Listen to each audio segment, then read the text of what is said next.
शुक्लां ब्रह्मविचारसारपरमामाद्यां जगद्व्यापिनीं वीणापुस्तकधारिणीमभयदां जाड्यान्धकारापगां हस्ते स्फाटिकमालिकां विदधतीं पद्मासने संस्थितां वन्दे तां परमेश्वरीं भगवतीं बुद्धिप्रदां शारदां। श्री महागणाधिपतये नमः। श्री महासरस्वत्यै नमः। శ్రీ గురుభ్యో నమః. 2025వ సంవత్సరానికి స్వాగతం. ప్రేక్షకులకు,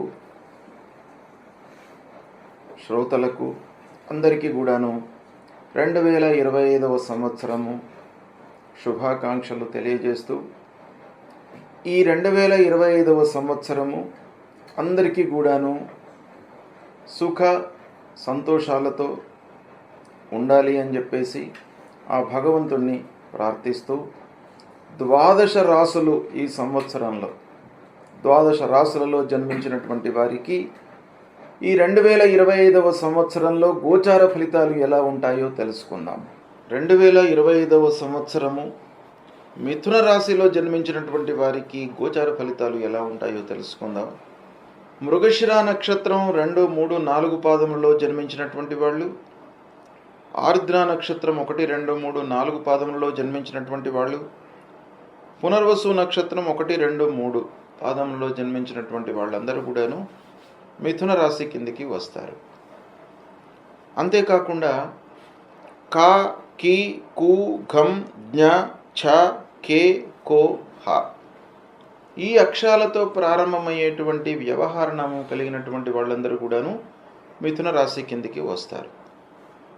అయితే ఈ మిథున రాశి జాతకులకు సంవత్సర ఫలితాలపై ప్రభావాన్ని చూయించేటువంటి ముఖ్యమైనటువంటి గ్రహాలు గురు, శని, రాహువు, కేతువు. అయితే ఈ గ్రహాల యొక్క సంచారం ఎలా ఉంది, వాటి యొక్క ఫలితాలు ఎలా ఉండబోతున్నాయి అనేటువంటి విషయం గురించి మనం తెలుసుకుందాం. ముందుగా మిథున రాశి జాతకులకు బృహస్పతి 14 మే 2025 వరకు వృషభ రాశిలో సంచరిస్తున్నాడు. ఈ వృషభ రాశిలో సంచారము ద్వాదశ స్థానం అవుతుంది. ద్వాదశ స్థానము కొంత ప్రతికూలంగా ఉంటుంది. అయితే ద్వాదశ స్థానంలో సంచరిస్తున్నప్పుడు కొన్ని శుభ ఫలితాలు కూడాను ఉంటాయి. ఏంటంటే శుభమూలకంగా ఖర్చులు పెట్టిస్తాడు, అంటే శుభకార్యాలు చేయిస్తాడు, ఆర్థికంగా ఇబ్బంది పెడతాడు.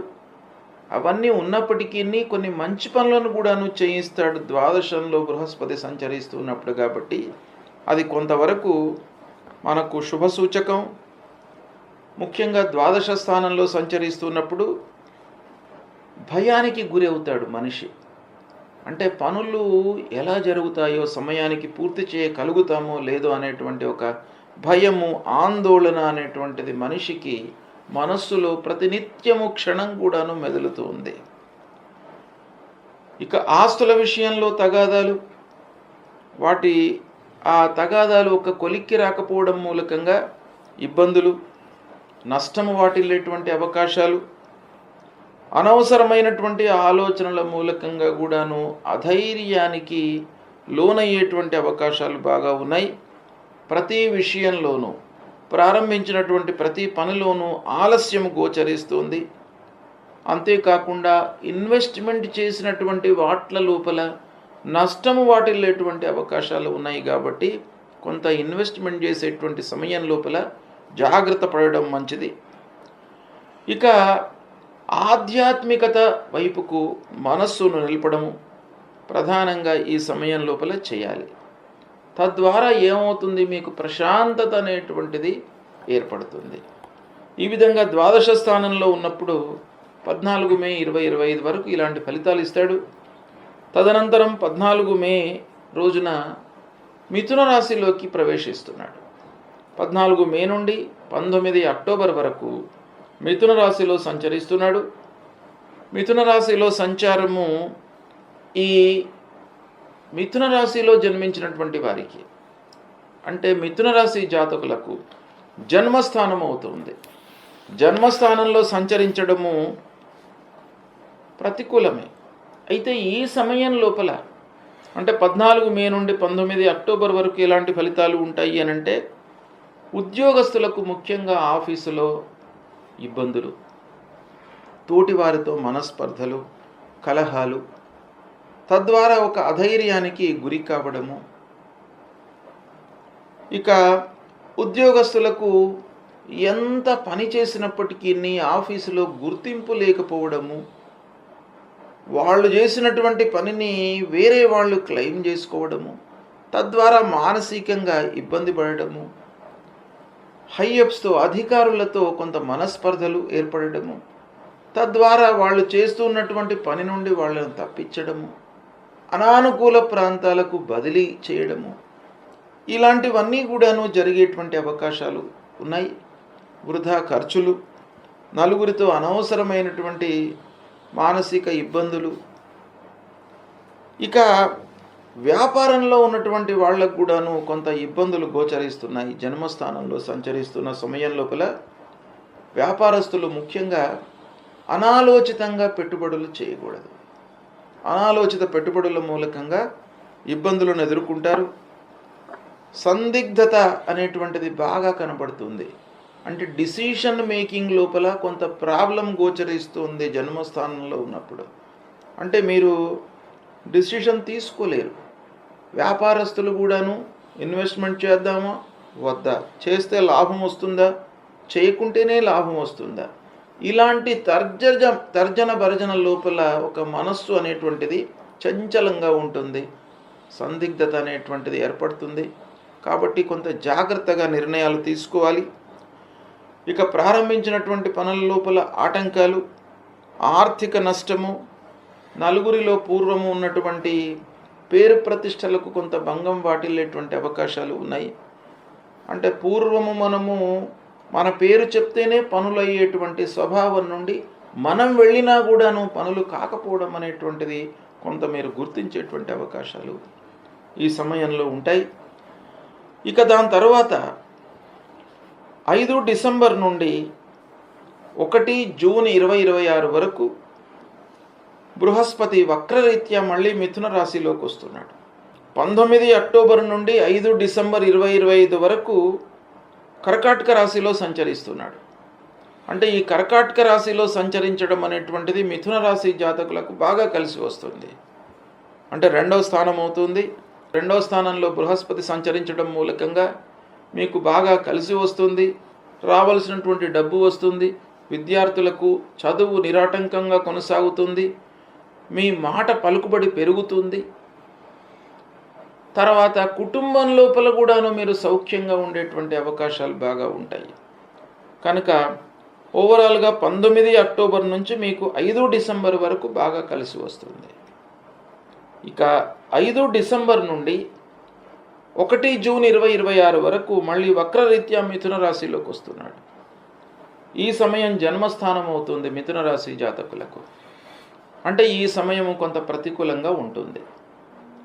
అయితే ఓవరాల్గా మనం గురువు యొక్క సంచారం చూసినట్టయితే మిథున రాశి వారికి ప్రారంభం నుండి మే వరకు జన్మస్థానం, ప్రారంభం నుండి మే వరకు ద్వాదశ స్థానం, మే నుండి అక్టోబర్ 19 వరకు జన్మస్థానం, దాని తర్వాత మళ్ళీ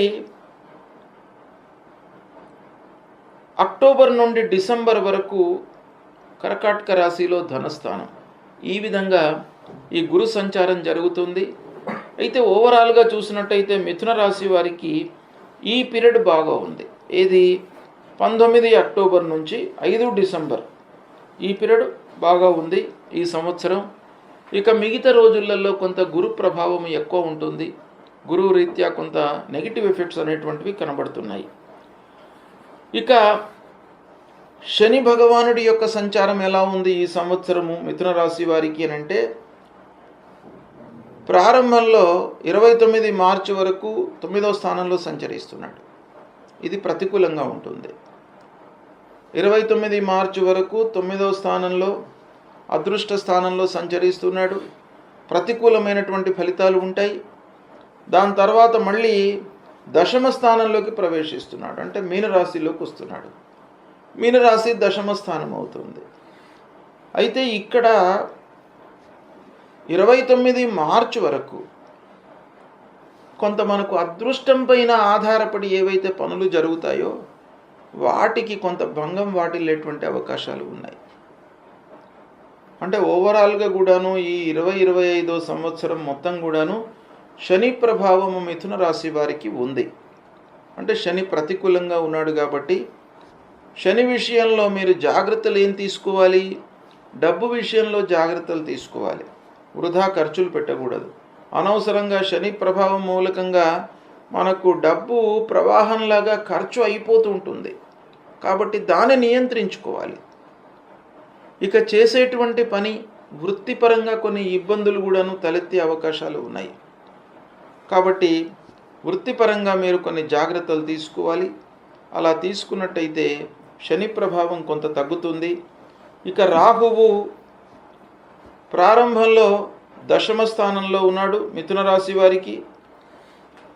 18 మే వరకు రాహువు కేతువు 2 గ్రహాలు కూడాను ప్రతికూలంగా ఉన్నాయి. దాని తర్వాత మళ్ళీ 18 మే తర్వాత రాహువు భాగ్యస్థానంలోకి ప్రవేశిస్తున్నాడు. కేతువు తృతీయ స్థానంలోకి ప్రవేశిస్తున్నాడు. కేతువు 18 మే తర్వాత కొంత అనుకూలంగా ఉన్నాడు. కానీ రాహువు మొత్తం సంవత్సరం అంతా కూడాను ప్రతికూలంగా ఉన్నాడు.